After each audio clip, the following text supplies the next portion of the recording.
Fala, povo lindo de Deus! Hoje a gente está continuando essa série de aulas que a gente está trazendo para vocês aqui no YouTube. E por incrível que pareça, hoje é o nosso segundo dia de gravação. Todas as aulas que você viu até agora, a gente gravou num dia só. Então a gente está começando o nosso segundo dia. E hoje a gente vai falar de Deus, o Criador de toda a arte. E essa aula a gente teve que dividir em duas partes. Então, para você não perder a segunda parte, para você entender tudo que eu vou falar, já se inscreve aqui no canal, ativa o sininho das notificações e também curte esse vídeo que eu tenho certeza que vocês vão gostar. É um conteúdo incrível, tá bom? Então agora que já tá tudo dito, bora pro vídeo.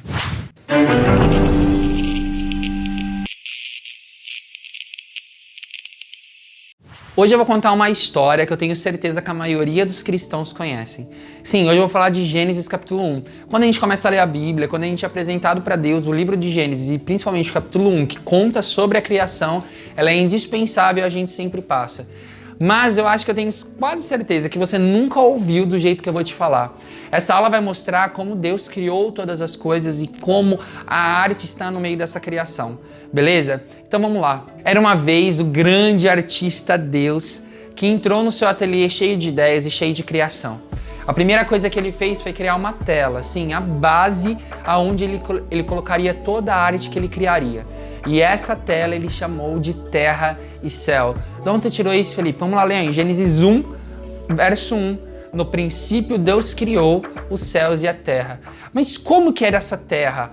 Como que era essa tela? A Bíblia fala lá no verso 2 que era a terra sem forma e vazia. As trevas cobriam a face do abismo e o Espírito de Deus se movia por sobre as águas. Reparou? Essa tela ela era sem forma, ela era vazia, logo nada existia ainda nela. Vamos imaginar então que essa tela que está dentro do ateliê de Deus é uma tela totalmente preta, porque o preto significa a ausência de todas as cores.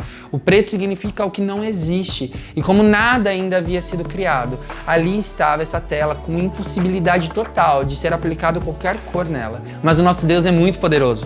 E a mão dele, que tinha como se fosse um pincel, ele chamou de Espírito Santo. E o Espírito Santo já estava por sobre a face das águas. E ele, tendo uma tela preta, ele, o próprio Deus, todo o seu poder e um pincel na sua mão, ele tinha a consciência que ele precisaria de cor, ele precisava de alguma coisa para começar a atingir essa tela. E foi a primeira coisa que ele criou. Lá no verso 3 disse Deus, haja luz, e houve luz. Mas Felipe, o que tem a ver luz com cor? Galera, tem tudo a ver. A luz do sol principalmente, ela é a junção de todas as cores. Quando você está num dia chuvoso e você vê aquele arco-íris, o que aconteceu?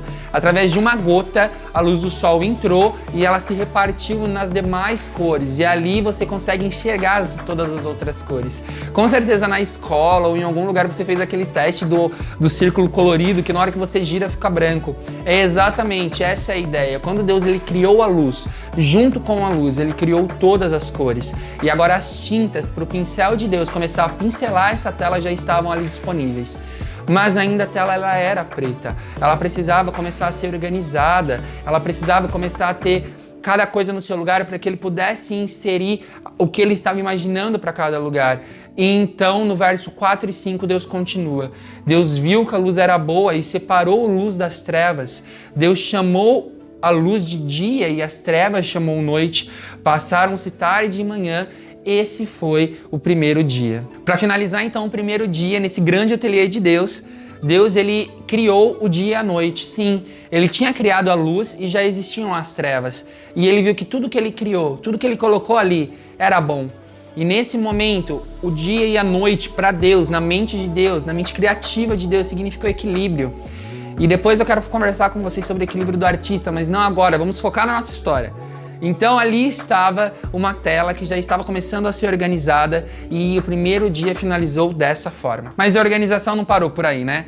Deus disse, haja entre as águas um firmamento que separe águas das águas.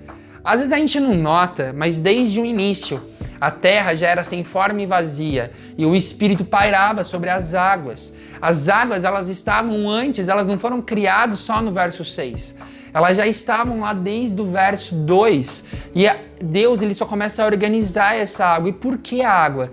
Por que a água estava desde o início? Porque se a gente pegar na palavra, a água significa vida.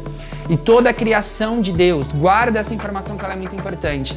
Todos nós que somos artistas de Deus e o próprio Deus, quando Ele cria, Ele gera um potencial de vida na sua criação. Então esse potencial de vida que estava lá, Ele começou a organizar. E a gente consegue ver Deus organizando isso no verso 7 e 8. Olha o que diz.